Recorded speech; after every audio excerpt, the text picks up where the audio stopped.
1월 30일 금요일입니다. 벌써 이 새해도 1월의 끝자락을 달려가고 있습니다. 아무쪼록 신년에 품었던 그 신앙의 의지와 결단이 계속해서 올 한 해 여러분들의 심령과 삶 속에서 작용하고 주님 인도하시기를 간절히 축복합니다.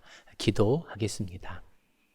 주님, 새해를 시작한 지 벌써 한 달의 마무리를 향해 달려가고 있습니다. 신년 품었던 그 신앙의 의지, 결단, 믿음의 선포가 쉬 사그러들지 않고 오늘도 우리의 삶 속에서 역사하여 주옵소서. 작지만 내 의지와 결단을 귀하게 여기시는 주께서 오늘도 우리의 삶과 가정과 우리의 모든 발걸음을 인도하여 주옵소서. 예수님 이름으로 기도합니다. 아멘. 오늘 우리에게 주신 하나님의 말씀은 마태복음 8장 14절에서 22절까지의 말씀입니다. 주님, 감사합니다. 예수께서 베드로의 집에 들어가사 그의 장모가 열병으로 앓아 누운 것을 보시고 그의 손을 만지시니 열병이 떠나가고 여인이 일어나서 예수께 수종들더라. 저물매 사람들이 귀신 들린 자를 많이 데리고 예수께 오거늘 예수께서 말씀으로 귀신들을 쫓아내시고 병든 자들을 다 고치시니 이는 선지자 이사야를 통하여 하신 말씀에 우리의 연약한 것을 친히 담당하시고 병을 짊어지셨도다 함을 이루려 하심이더라. 예수께서 무리가 자기를 애워싸는 것을 보시고 건너편으로 가기를 명하시니라. 한 서기관이 나와 예수께 아뢰되 선생님이여 어디로 가시든지 저는 따르리이다. 예수께서 이르시되 여우도 굴이 있고 공중에 새도 거처가 있으되 인자는 머리 둘 곳이 없다 하시더라. 제자 중에 또 한 사람이 이르되 주여 내가 먼저 가서 내 아버지를 장사하게 허락하옵소서.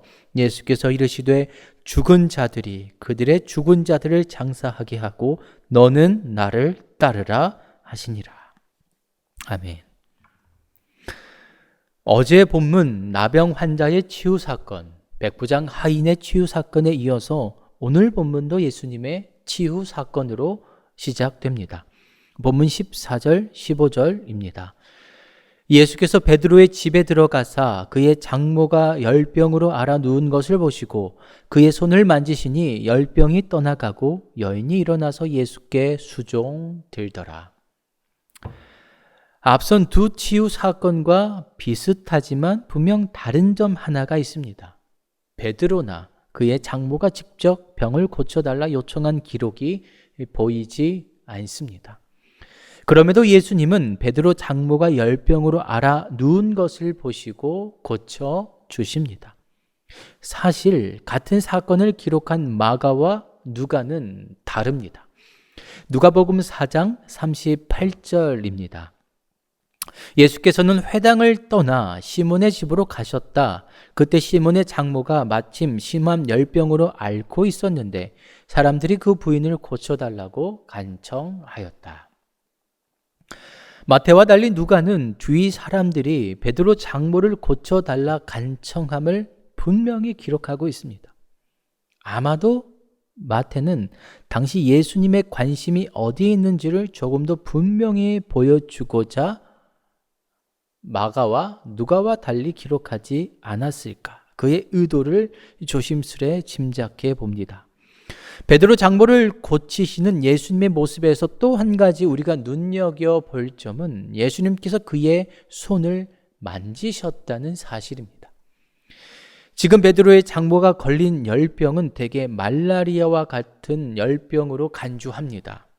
유대 전통에서 이런 열병에 걸린 사람은 만지지 않았다고 합니다. 그런데 예수님은 어떠하십니까? 거리낌 없이 그 손을 만지십니다.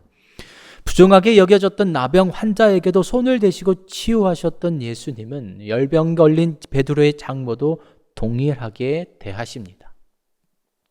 여기서 잠깐 이 백부장의 하인을 고치실 때는 예수님은 환자를 만지시지 않았습니다. 아니, 보지도 않으셨습니다. 그저 말씀으로만 고치셨습니다. 즉 예수님은 말씀만으로도 치유하시는 분이시다. 그런데 나병 환자도 그렇고 베드로의 장모도 그렇고 사람들에게 소외된 환자들에게 직접 손을 대십니다. 만지십니다.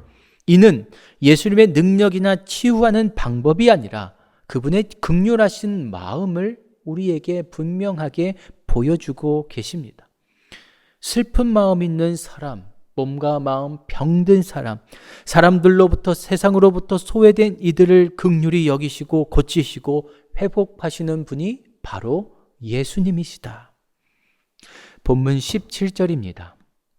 이는 선지자 이사야를 통하여 하신 말씀에 우리의 연약한 것을 친히 담당하시고 병을 짊어지셨도다 함을 이루려 하심이더라.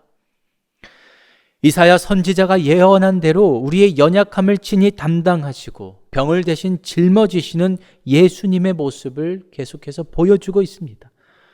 조금만 내 주위를 돌아보면 오늘날 나병 환자, 백부장의 하인, 베드로의 장모와 같은 분들이 꽤 많습니다. 결코 멀리 있지 않습니다.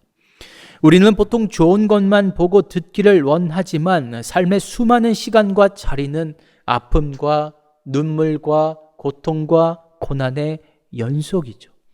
간절히 원하고 바라기는 예수님의 긍휼하심과 그 회복의 은혜가 오늘도 아파하고 힘겨워하는 모든 이들에게 충만히 임하기를 간절히 소망합니다. 예수님의 치료의 손길이 나병 환자를 고치시고 백부장의 하인을 고치시고 오늘 베드로의 장모를 고치신 그 예수님의 손길이 여러분들의 삶을 어루만지시기를 간절히 축복합니다. 이런 치유 사건 후 예수님과 두 사람의 대화가 등장합니다. 각기 다른 두 사람과의 대화는 짧지만 우리에게 매우 중요한 메시지를 던지고 있는데요. 잠시 살펴보실까요? 본문 19절입니다. 한 서기관이 나와 예수께 아뢰되 선생님이여 어디로 가시든지 저는 따르리이다. 서기관은 율법을 연구하고 가르치는 사람입니다. 율법의 전문가입니다. 그런 서기관이 예수님을 향해 선생님이라 칭합니다. 전문가인 그가 보기에도 예수님의 가르침이 매우 훌륭하고 탁월함을 인정하는 것이죠. 쉬운 일이 아닙니다. 그런데 단지 이런 인정이 전부가 아닙니다. 어디로 가시든지 제가 따르겠습니다. 여러분, 이것은 매우 놀라운 일입니다. 지금 이 서기관이 전문가로서의 자존심을 다 내려놓는 놀라운 선언을 하고 있습니다. 흔히 우리가 알고 있는 그런 서기관의 모습이 아니죠. 매우 훌륭합니다. 하지만 우리는 곧 이어지는 예수님의 대답을 통해 이 서기관의 진심을 엿볼 수 있습니다. 본문 20절입니다. 예수께서 이르시되 여우도 굴이 있고 공중에 새도 거처가 있으되 인자는 머리 둘 곳이 없다 하시더라. 예수님의 이 대답은 나를 따르는 제자의 길은 내가 생각하는 것처럼 많은 사람들에게 인정받고 높임받고 부귀와 영화가 따르는 길이 아니다 말씀하십니다. 오히려 반대라는 것이죠. 머리 들 것 없는 외롭고 힘든 길이 바로 나를 따르는 제자의 길이다 말씀하십니다. 즉 어디로 가시든 예수님을 따르겠다는 이 서기관의 놀라운 선언 속에 담긴 그의 진심이 어디로 향하고 있는지를 우리는 예수님의 대답을 통해 충분히 짐작해 볼 수가 있습니다. 본문 21절입니다. 제자 중에 또 한 사람이 이르되 주여 내가 먼저 가서 내 아버지를 장사하게 허락하옵소서. 자식이 아버지 장례를 치르겠다는 당연히 허락해야 될 요청을 하고 있습니다. 막을 이유가 전혀 없어 보입니다. 하지만 이어지는 예수님의 대답이 어딘가 이상합니다. 본문 22절입니다.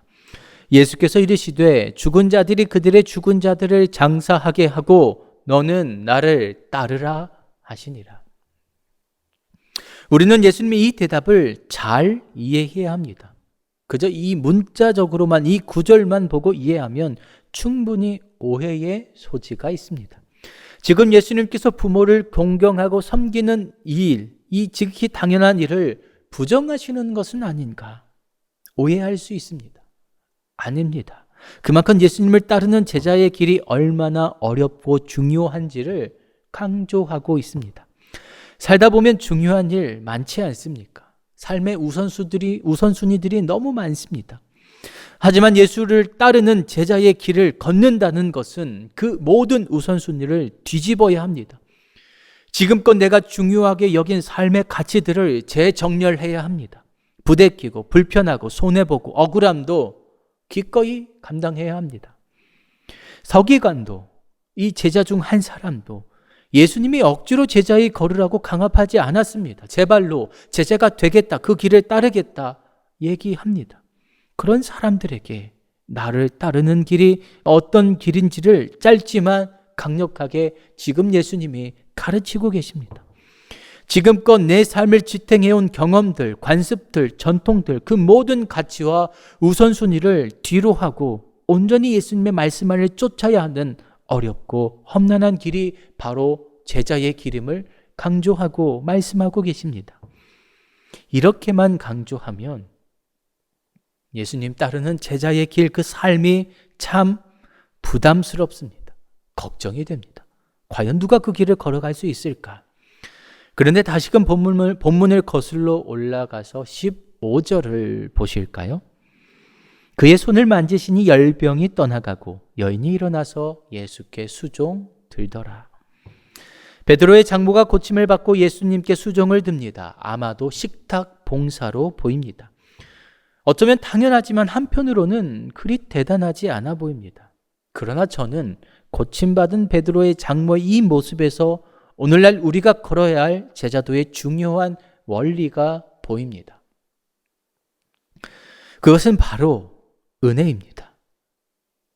고침받은 베드로 장모는 누가 시키지 않아도 예수님께 수종을 듭니다. 무엇 때문입니까? 예수님께 고맙고 감사하기 때문입니다. 우리가 아무리 말로 설명해도 당시 이 베드로의 장모가 느끼고 경험한 예수님의 손길, 이 은혜를 어떻게 말로 설명할 수 있을까요?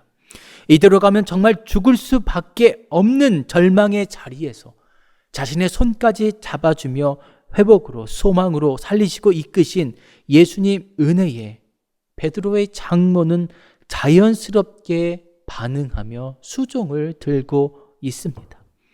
여러분, 바로 이것입니다. 죄송하지만 어쩌면 저도 여러분들도 서기관과 제자 중 한 사람과 별반 다르지 않을 수 있습니다. 또는 그 길을 잘 걷다가 얼마든지 쓰러지고 실패하고 후회하고 뒤돌아볼 수도 있습니다. 내 힘과 계획과 의지만으로 100% 그런 결과를 경험할 수밖에 없습니다. 하지만 내가 왜 제자로 살아야 하는가? 내가 왜 예수를 따르고 싶어 하는가? 그분께 받았던 그 첫사랑, 오늘도 한없이 우리에게 부어주시는 그 은혜를 잊지 않으면 비록 여전히 서툴고 힘들지만 우리는 예수님 제자로 살아갈 수 있습니다. 분명 힘들고 어렵지만 불가능한 길이 아닙니다. 내가 살아내는 것이 아니라 오직 은혜입니다. 힘들 때, 아플 때, 고난과 고통의 시간을 살아갈 때 내게 다가와 손 내미시고 회복시켜 주신 구원의 은총을 베푸신 그 주님의 은혜를 망각하지 않는다면 오늘도 우리는 예수님 제자로 살아갈 수 있습니다.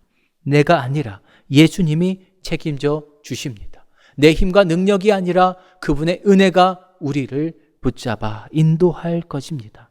그러니 오늘도 그 제자의 길로, 그 제자의 삶으로 여러분을 초대합니다. 죽은 자들이 그들의 죽은 자들을 장사하게 하고 너는 나를 따르라. 기도하겠습니다. 주님, 온전히 주님을 따르게 하여 주옵소서. 서기관의 모습이, 제자 중 한 사람의 모습이 사실 우리와 별반 다르지 않습니다.